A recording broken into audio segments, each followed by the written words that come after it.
Bakunzi ba Silivike TV turabaramukije cyane tubifuriza amahoro y'Imana.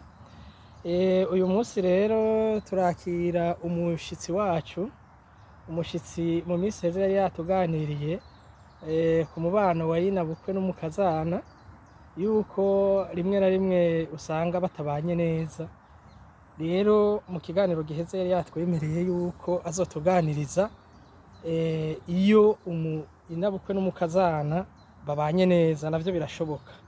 Rero turamuhaye ikaze, mumwumvirize, mumutega amatwi, hanyuma muze kuduterera ivyiyumviro, muduhe n'amakomantere, mutubwire ico ivyiyumviro vyanyu nyene mubiduterere. Nuko rero turamuhaye ikaze abibwire, hanyuma tuganirire. Nuko murakoze. Murakoze cyane kumpa ikaze kuri Silivike TV. Ndaramukije abakunzi ba Silivike TV, amahoro y'Imana abane namwe. Yego mu kiganiro giheruka nari nabibwiye, ariko hashobora kuba hariho abatabonye ico kiganiro ca mbere. Jewe nitwa Hicintuka Silivane, hanyuma ndakijijwe, ndashima Imana Data, Imana Mwana na Mpwemu Yera. Ikindi naco ndi umumama, ndubatse, ndafise umutware n'umwana. Hama nkuko babisavye mu minsi heze narabaganiriye, ndababwira ingorane za Yinabukwe n'umukazana usanga bagira, ugasanga umubano wabo ntugenze neza.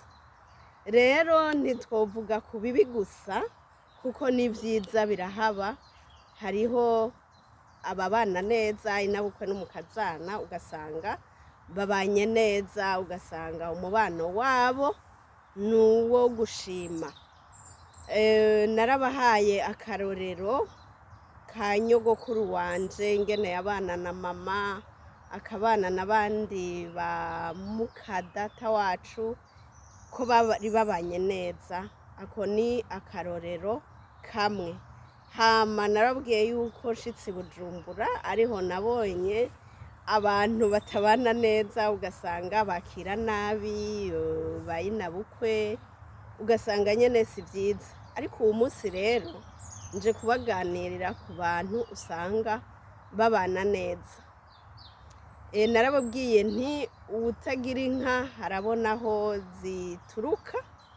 Rero narashoboye kubona abakazana bafata neza ba Yinabukwe, kandi ndabona na ba Yinabukwe bagenderanira neza n'abakazana babo, ugasanga ibintu ni vyiza.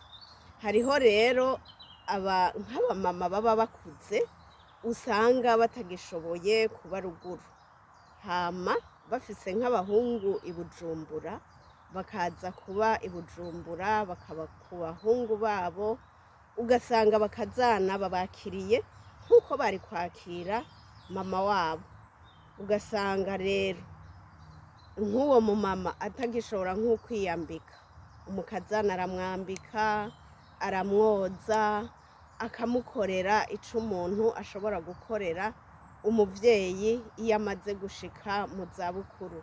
Nimba uwo mumama akeneye kuja kwa muganga, umukazana akamutwara atidoga, abinezererewe nk'uko yotwara mama wiwe.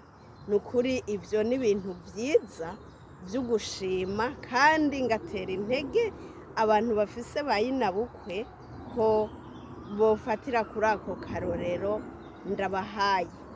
Hanyuma hariho n'abandi bamama nabo nyene baba babana ruguru. Sinovuga ivyo mu gisagara gusa, kuko na ruguru narahabaye, ugasanga Yinabukwe n'umukazana babana mu rugo. Hama umukazana yasigaye nko muhira, Yinabukwe yagiye nko ku rubanza ahantu kure, ugasanga umukazana yatetse, aravuga ati mabukwe wanje niyava mu rubanza yagiyemwo arashika ndamwakire, hanyuma ndamuha utwo afungura, canke ugasanga uwo muvyeyi aragwaye, umukazana agakubura ingo zose, agakubura mu rugo iwe, akongera agakubura no kwa nyinabukwe, ugasanga vyose bigenda neza. Yakena udukwi, yaba atagishoboye kuja gusenya, yaba atagishoboye kuja kuvoma, umukazana akabimukorera, umubano wabo ukifata neza. Wa mutamakazi yaba atagishoboye kwimesurira uduhuzu, umukazana akatumumesurira. Ni nk'uko rero no mu gisagara nubwo usanga batabana mu rugo, nk'umumama yamanutse ugasanga umukazana amwakiriye neza, ageze kuduga asubira mu rugo iwe akamuha agatike kamushikana muhira, canke ari ufise imodoka akamushira mu modoka yiwe akamudugana. Novuga nti ubwo ni uburorero bwiza. Ego. nuko murakoze kutuganirira ku gihe umukazana na nyinabukwe babanye neza. None twovuga ko uwo mukazana twamufata nk'umwana wo mu rugo. Uwo umukazana iyo abanye neza na nyinabukwe aba ameze nk'umwana mu rugo. N'ukuri urabona nk'umukobwa akiri iwabo ko akora udukorwa two mu nzu iwabo, agakora n'utwo kwa nyinakuru. Je nobifata nko muri ubwo buryo.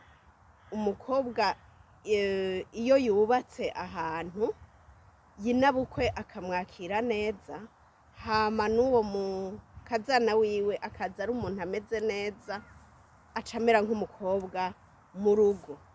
Hama cane cane navuze ingene abakazana bafata ba nyinabukwe n'abayinabukwe b'abantu. Hari igihe usanga bafashe neza abakazana babo, kuva akihashika akamwakira, akamwereka umwonga uhuma n'udahuma, akamubwira ati barya babanye, aho uzosaba amazi, aho uzogendera ni harya bameze uku. Ego, akamwereka umwonga uhuma n'udahuma nk'uko babivuga mu Kirundi. Ego, hama ugasanga nyene umubano ugenze neza.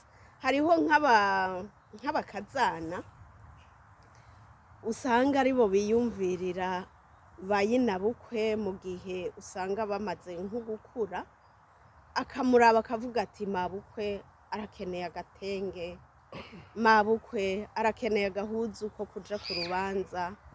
Akibutsa umugabo wiwe akavuga ati erega mabukwe arakenye agahuzu, erega mabukwe ntafise utwo guteka. Urumva akamera nk'umukobwa wiwe.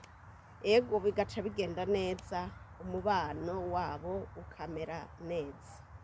Rero nico jewe mfise noshikiriza abantu muri kano kanya. Hanyuma nk'impanuro numva notekerera ba nyinabukwe n'abakazana, nuko umubano mwiza utuma n'imiryango yiyumvanamwo. Iyo umukobwa yavuye naho yagiye, bica haba ukugenderanira. Abiwabo w'umukobwa baje, dufate bakaza baje kuramukanya batateguje, bagasanga nyinabukwe w'umuntu niwe ahari, bakakigwa neza, bakumva barisanze. Ni ibintu vyiza cane. Imiryango iba yaranywanye nk'uko babivuga mu Kirundi. Kunywana no kuvuga kugenderanira, hanyuma iyo miryango ikiyumvanamwo. Murakoze. Nuko murakoze cyane kutuganirira. Rero mutaragenda, hariho akantu kamwe nashaka kubabaza. Mwavuze ko mukijijwe, mukunda gusenga, mukunda Imana. None mwibaza ko mu muryango, muri uwo mubano w'abo bantu babiri, ni ukuvuga umukazana na nyinabukwe, harimwo gusenga murabona ko harimwo akarusho, hariho ico bifasha gusumba abatazi Imana? Iyo harimwo gusenga birasumbirije, umubano uca ugenda neza kuko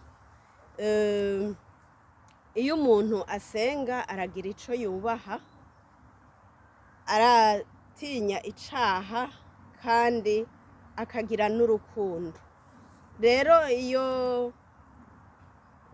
nyinabukwe w'umuntu asenga hama bikaba vyiza n'uwo mukazana wiwe agasenga, asha noca mvuga nti n'amata aca avyara amavuta, umubano uca ugenda neza gusumbiriza. Ego. Nuko umutumire wacu urakoze kutuganirira ku mubano wa inabukwe n'umukazana. Twizeye yuko nitwasubira kugutumira uzotuganirira ukitaba ubutumire bwacu. Hanyuma turasabye abadukurikirana, abakunzi ba Silvique TV, turabafitiye ibiganiro vyinshi kandi umushitsi wacu afise vyinshi azotuganirira. Nuko mugire umunsi mwiza, muhezagirwe naho ubutaha. Murakoze.